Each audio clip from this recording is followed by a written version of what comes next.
Elle est dure cette question. Bah, les deux, on est les trois mousquetaires quand même. On peut pas choisir un des deux. If it's true, then why you running? You running. Ooh, oh. If you're really being honest, if you really want this, ooh, oh. Why you acting like a stranger? What's with your behavior? Ooh, oh. Les crédits défaut de swap, CDS, sont des échanges de flux financiers entre deux parties. De leur création en 1994 par la JP Morgan jusqu'à leur standardisation en 2003 à l'aide des index CDX et ITRAX, ils étaient exclusivement des échanges de gré à gré. Ils ont, depuis lors, été beaucoup plus utilisés par les grandes instances bancaires. Cependant, après avoir été accusés d'avoir joué un rôle important dans la crise des subprimes de 2008, de nombreuses réglementations furent mises en place.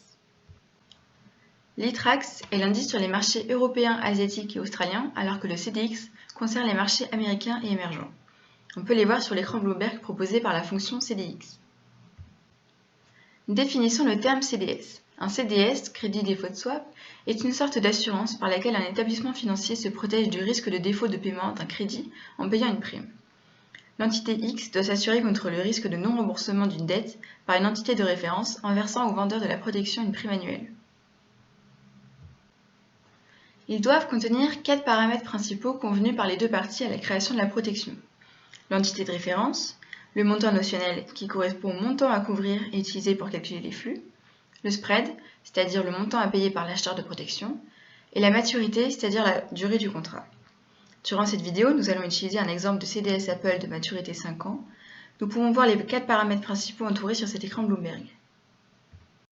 Il existe deux types de CDS, Single Name et sur indice. Le cycle de vie définissant les CDS Single Name et sur indice sont presque similaires. Dans cette vidéo, nous nous concentrerons sur les CDS Single Name. La qualité de remboursement des crédits des établissements emprunteurs est notée par des agences de ratings. Les plus connus sont Moody's, S&P et Fitch. Au cours de leur vie, les établissements peuvent changer de ratings à la suite de certains événements. Nous pouvons obtenir ce tableau de changement de ratings avec la fonction RATC de Bloomberg. Le cycle de vie d'un CDS est constitué de 4 étapes. On commence par définir l'entité de référence du CDS, les événements de crédit et les default settlements. Puis on détermine le spread et la maturité du contrat. Ensuite, la valeur du contrat est actualisée selon le marché et ce durant toute sa durée de vie. Enfin, la dernière étape concerne la fin de vie du contrat, la résolution du CDS. Voyons plus en détail ces étapes.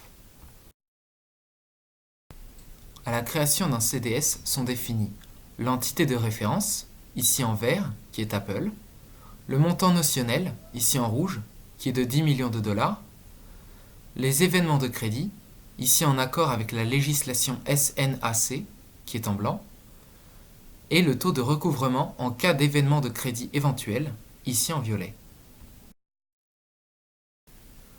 Après la définition des paramètres précédents, le vendeur et l'acheteur de protection doivent se mettre d'accord sur les conventions d'échange lors du contrat, telles que le calcul du spread, les coupons échangés, ainsi que la maturité du contrat CDS. Aujourd'hui, pour sécuriser les échanges tout au long du contrat, les flux passent par une chambre de compensation à plus de 90%. La valeur d'un CDS est exprimée en point de base, BP, par rapport à l'encours notionnel. Ainsi, un CDS à 5 ans de 32 BP indique que l'acheteur devra payer 0,32% du notionnel chaque année pendant 5 ans au vendeur en l'absence d'aléas de crédit.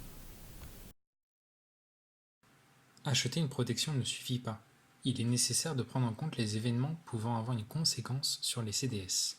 Par conséquent, on utilise des modèles qui donnent le prix de la protection selon des paramètres d'entrée comme la maturité. Lorsqu'il s'agit de valoriser un CDS, on distingue deux approches.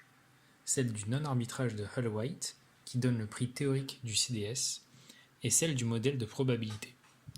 Cette dernière est un modèle binomial qui donne à chaque nœud la probabilité de défaut et la prime à payer en cas de non-événement de crédit. Les principaux événements de crédit sont les suivants.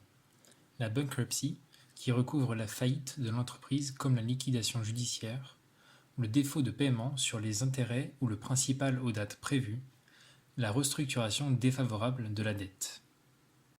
Si le cash settlement est convenu, l'acheteur de protection reçoit à la suite du défaut de crédit une compensation en espèces dont la valeur est égale à la différence entre le montant notionnel et l'actif de son prix de marché.